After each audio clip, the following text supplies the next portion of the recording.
Les enfants font des crises et ça n'est vraiment pas rigolo pour nous, les adultes. Dans une parentalité qui bien souvent a été rêvée, idéalisée avant que les enfants ne soient là, lorsqu'il y a crise, c'est comme le rêve qui s'effondre. Et puis, il peut même y avoir cette croyance de se dire ça n'est pas tout à fait normal, ça devrait se passer autrement. Alors, toute proportion gardée, ici, en général, quand il y a crise, c'est que l'enfant est en train de passer quelque chose, de traverser une pulsion. Alors oui, pour nous les adultes, c'est des moments très fatigants, mais pour les enfants, ça les construit.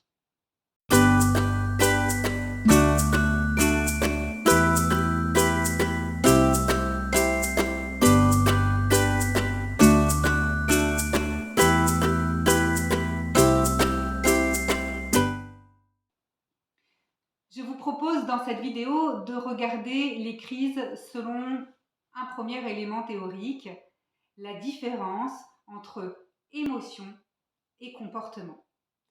L'émotion et le comportement, ça n'est pas la même chose. Le comportement, c'est la manifestation de l'émotion.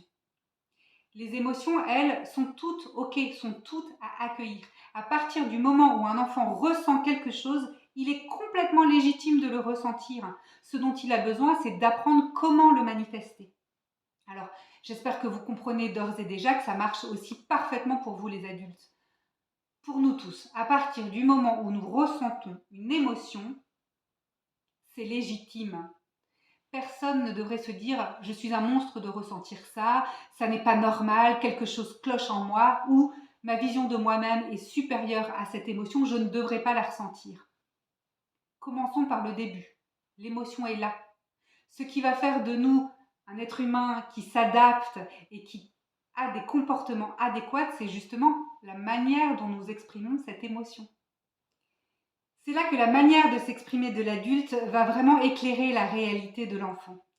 Si je lui dis « t'es colérique », il est collé à sa colère.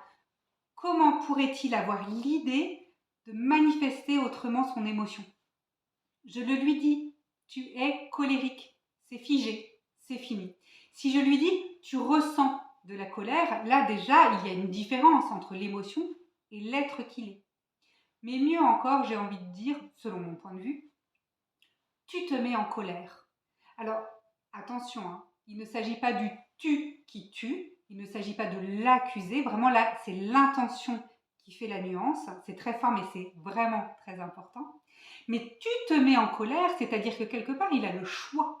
C'est lui qui est responsable de se mettre en colère. Ça fonctionne vraiment très bien avec nous les adultes, parce que nous avons toutes les capacités neuronales pour comprendre cette responsabilité. Je me mets en colère, je me frustre, je m'agace, je me réjouis. Ça, l'adulte est tout à fait capable de le faire. Lorsque je dis « tu te mets en colère » à un enfant, je lui apprends à être responsable. Donc bien évidemment, c'est pas juste parce que je lui dis « tu te mets en colère » qu'il va prendre conscience qu'il est en colère et qu'il va s'arrêter immédiatement. Mais petit à petit, c'est une manière d'envisager les choses qui le responsabilise. Pour terminer, je vous rappelle à quel point vous êtes légitime de ressentir toutes vos émotions. Et là, je m'adresse à vous, les adultes qui regardez cette vidéo. Je ne parle pas de votre comportement en direction de votre enfant, mais bien de vous à vous. Est-ce que ça vous arrive de temps en temps de vous dire que vous ne devriez pas ressentir ça? Est-ce que vous vous bâillonnez de votre propre émotion? Si oui, j'aimerais le savoir. Mettez-moi un commentaire. Quelles sont les émotions que vous vous interdisez de ressentir? Est-ce que vous vous faites des nœuds de temps en temps par rapport à ça? Alors je vous le redis, si vous ressentez quelque chose, vous ressentez quelque chose. Vous êtes légitime. C'est la manifestation de ce quelque chose qui fait de vous un être responsable, plus ou moins. Si ce message vous a plu, n'hésitez pas à le partager,